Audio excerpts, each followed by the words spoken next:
She was caught with her uncle in the Holy Land.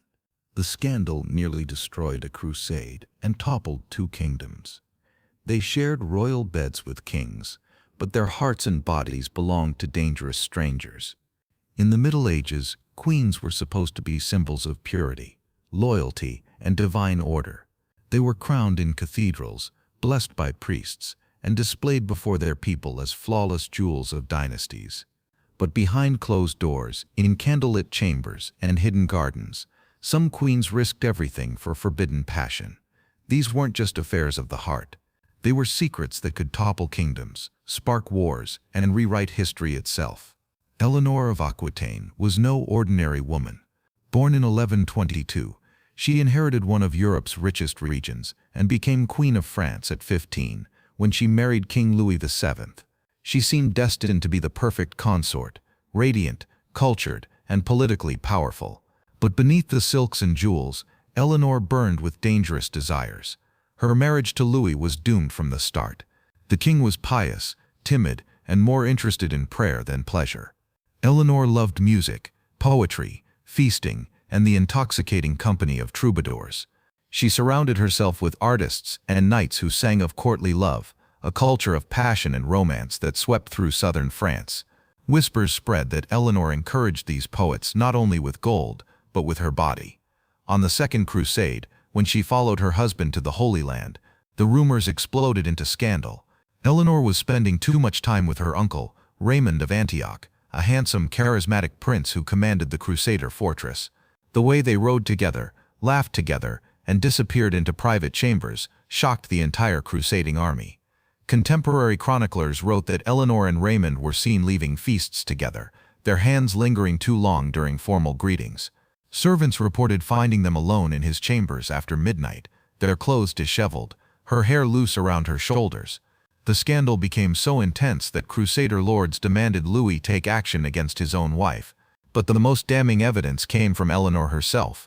When Louis insisted they continue to Jerusalem instead of staying in Antioch, Eleanor publicly threatened to divorce him. She declared that their marriage was invalid due to blood relations, a convenient excuse that allowed her to stay with Raymond. For a queen to threaten divorce in front of an entire crusading army was unprecedented. It was political suicide, unless she had something far more valuable waiting for her. Whether or not Eleanor and Raymond consummated their affair, the damage was catastrophic. The crusade nearly fell apart as French and English nobles chose sides. Louis was so humiliated, he could barely function as a military commander. When they finally returned to France, their marriage was effectively over. Eleanor wasted no time.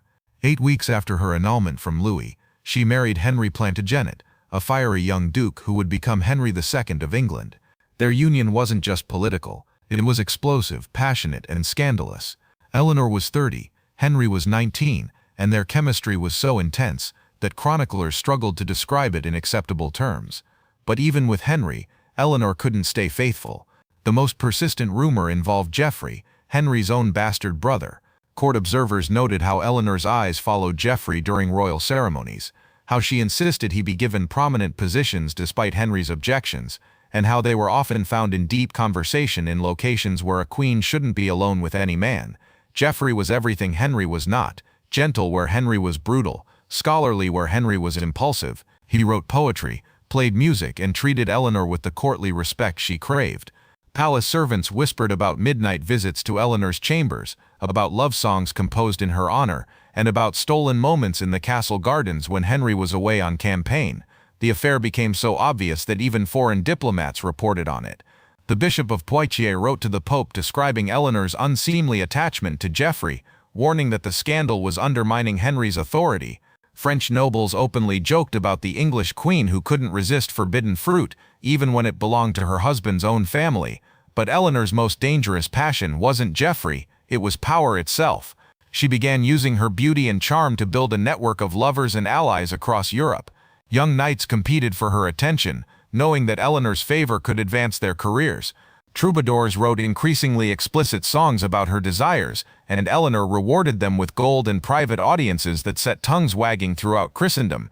Henry knew about the affairs but initially tolerated them.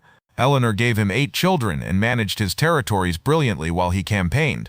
But when she began using her lovers for political gain, everything changed. Eleanor's network included her own sons, whom she encouraged to rebel against their father.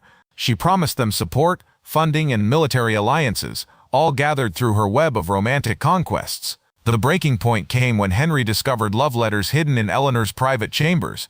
The contents were never made public, but Henry's rage was legendary. He had Eleanor's apartment searched, her servants questioned under torture, and several young knights mysteriously disappeared from court. Eleanor had crossed a line that even her powerful husband couldn't ignore. The letters revealed the full extent of Eleanor's betrayals. She wasn't just having affairs, she was plotting revolution. Her lovers included English barons, French nobles, and even some of Henry's own military commanders. Each relationship served a dual purpose: personal pleasure and political advantage. Eleanor had weaponized her sexuality in ways that would have impressed Cleopatra. One letter, written to a young knight named William Marshall, was particularly damning. Eleanor promised him lands and titles if he would help her sons escape Henry's court and raise armies against their father. Another, addressed to the Count of Toulouse, included detailed intelligence about Henry's military plans and suggestions for when to attack English territories. Henry realized that Eleanor's bedroom had become the headquarters of a conspiracy against his throne. Every man she'd seduced was potentially a traitor. Every romantic encounter could have been a planning session for war. The woman he'd married for love had turned their marriage bed into a battlefield. When Henry's cruelties and infidelities finally drove Eleanor to rebellion, she turned her political skills toward open warfare. She encouraged her sons to rise up against their father, using her network of lovers and allies across Europe to fund their armies. The queen, who had once been accused of forbidden affairs, now openly betrayed her king on the battlefield. Henry had her imprisoned for 15 years, but the damage was already done. Eleanor's passions had changed the course of history. Her rebellion weakened Henry's empire, her affairs had scandalized Christendom, and her sons would inherit kingdoms torn apart by the wars she had helped start. During her imprisonment, Eleanor continued to influence European politics through secret correspondence. Messages were smuggled out in food baskets and hidden in prayer books. Eleanor had taught Europe's queens a dangerous lesson: sexuality could be a weapon more powerful than any army.